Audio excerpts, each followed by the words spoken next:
सखियों ने कहा महारानी जयमाल तो डलवा लिया, जयमाल तो डलवा लिया आपने, और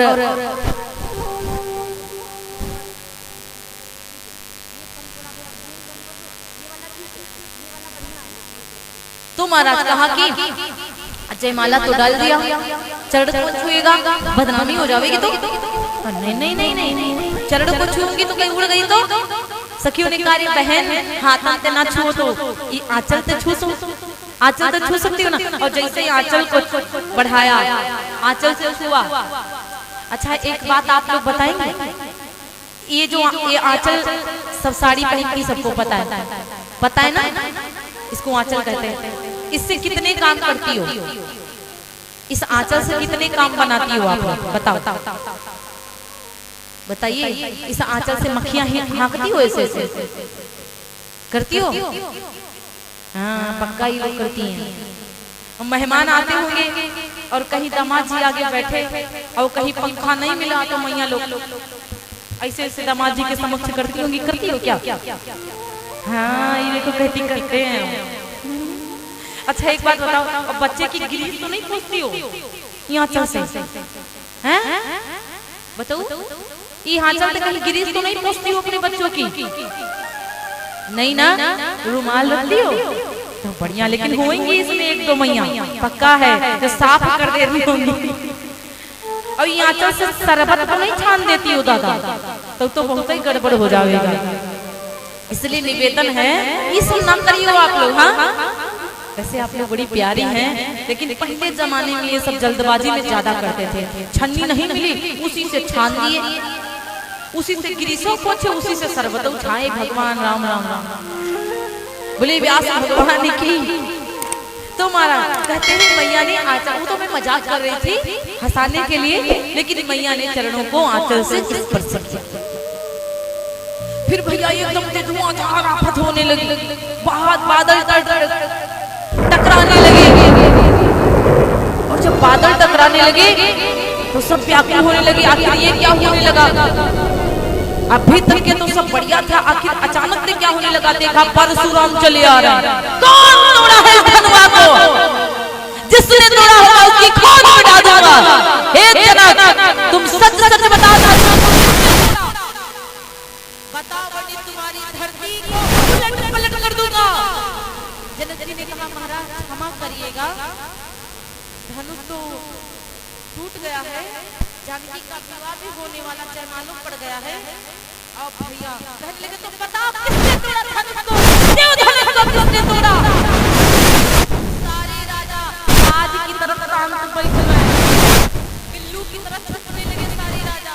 और जैसे परशुराम जी रास्ते से निकले, जिसके सामने से अपने आप ही हाथ जोड़ता है, अपना नाम बताता है, फिर बाप का नाम बताता है कि हमको मत मारना।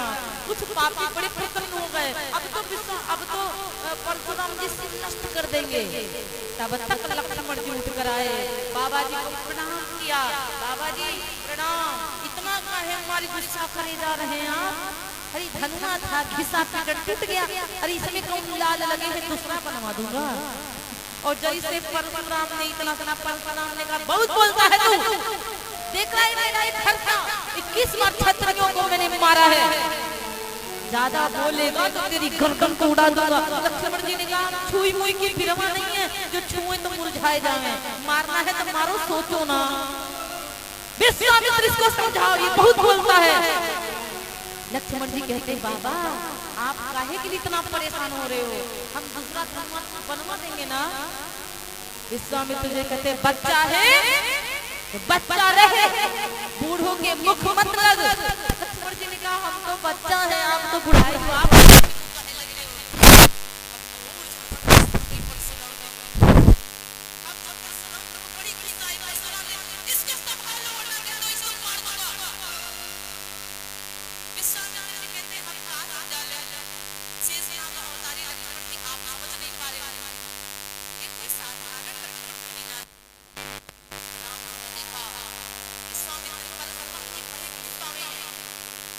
परशुराम जी बड़े गुस्सा में हैं।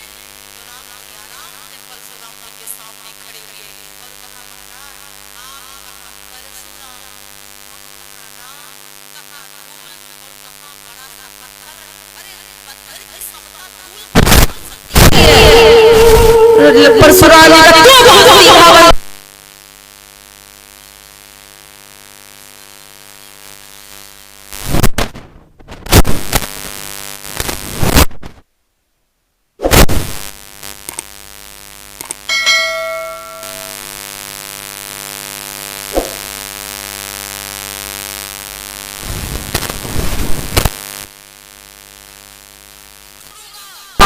राम जी ने कहा आप नाराज मत होइए। परशुराम जी जितना ही गुस्सा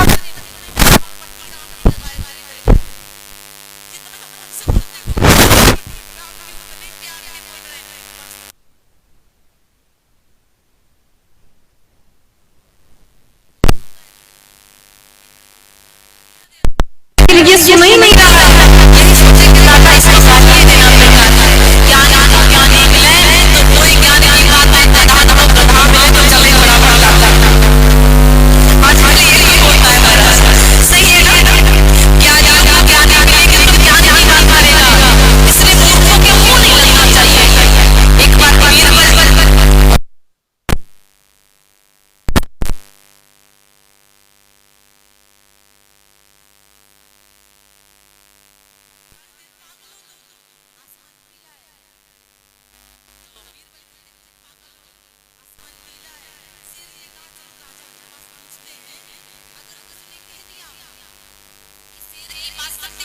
तो तुम्हारी गर्दन कटवा दूंगा, क्योंकि मैं कहता हूँ आसमान पीला है और तू कहता आसमान नीला है। तो अगर तेरी बात उन्होंने कह दिया राजा ने कि सत्य है तो मेरी गर्दन कटवा देना। अब बीरबल शेर राजा के पास पहुंचे, राजा से कहने लगे महाराज मेरे प्रश्न का उत्तर दे दो। बोले क्या उत्तर है? कहने लगे ये शेर कहता एक बात बताओ आसमान किस कलर का है? राजा ने कहा नीला नीला। बीरबल ने कहा देखो देखो गलती आ गई तुम्हारी, राजा इसकी गर्दन को काट दीजिए, क्योंकि ये मेरी बात नहीं मान रहा था। ये कह रहा था आसमान पीला है और मैं कह रहा था नीला है। देखो मेरी बात सच निकली। राजा ने कहा उस शेर से पहले मारने से, उस शेर को मारने से पहले तेरी गर्दन काट दूंगा। अरे वो तो भगवा रहबे करे, अरे वो तो मूर्ख रहबे करे, अरे उसको तो पता ही नहीं है आसमान नीला है कि पीला, लेकिन तुमको पहले मार दूंगा। तुमको तो पता था ना कि आसमान नीला। इतनी बड़ी बात को यहाँ तक के काहे लेके आए? अरे तुम काहे भगवा के मुंह लगे थे? गलती तुम्हारी है ना, इस पगला के मुंह नहीं लगना चाहिए था। हो बीरबल जी ने कहा बड़ी गलती हो गई। सच कह रहे हैं आप, एक गधा के मुंह लग के हमने गलत कर दिया।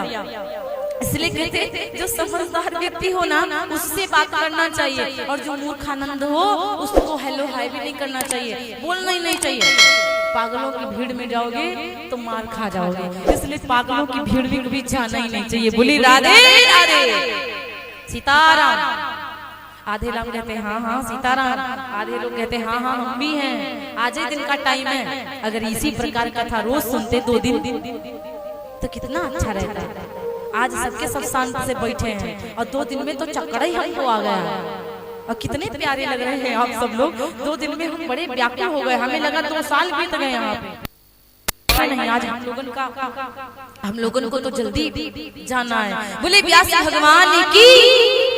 तो इस प्रकार से परशुराम जी का क्रोध शांत हुआ। परशुराम जी ने परीक्षा लिया। परशुराम जी ने कहा प्रभु राम रमापति। परशुराम जी के कंधे पर धनुष था। उन्होंने कहा मेरी परीक्षा ये है, आपने उस धनुआ को तोड़ा है, यदि आप मेरे धनुआ को उठाएंगे तो मुझे पूर्ण विश्वास हो जाएगा कि आप परम पिता राम हैं। वाह राम रमापति कर धनु ले हो, राम रमापति खई जहु बिटै मोर संदेह, राम राम।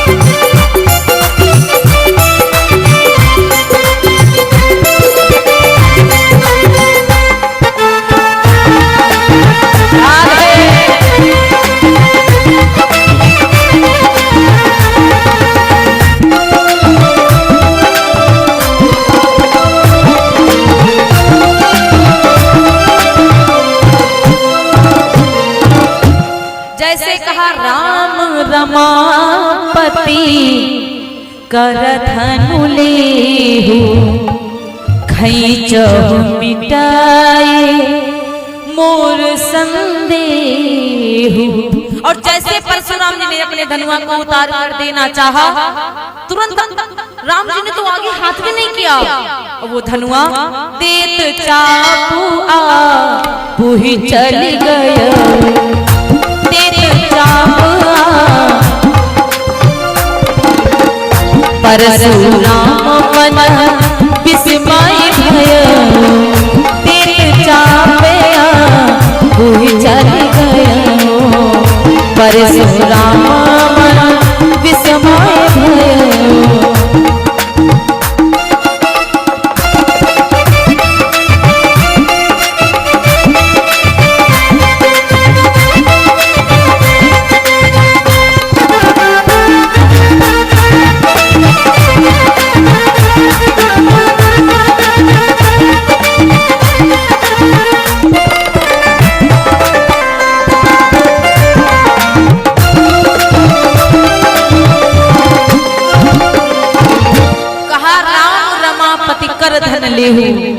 और खैचहु मिटे मोर संदेहु।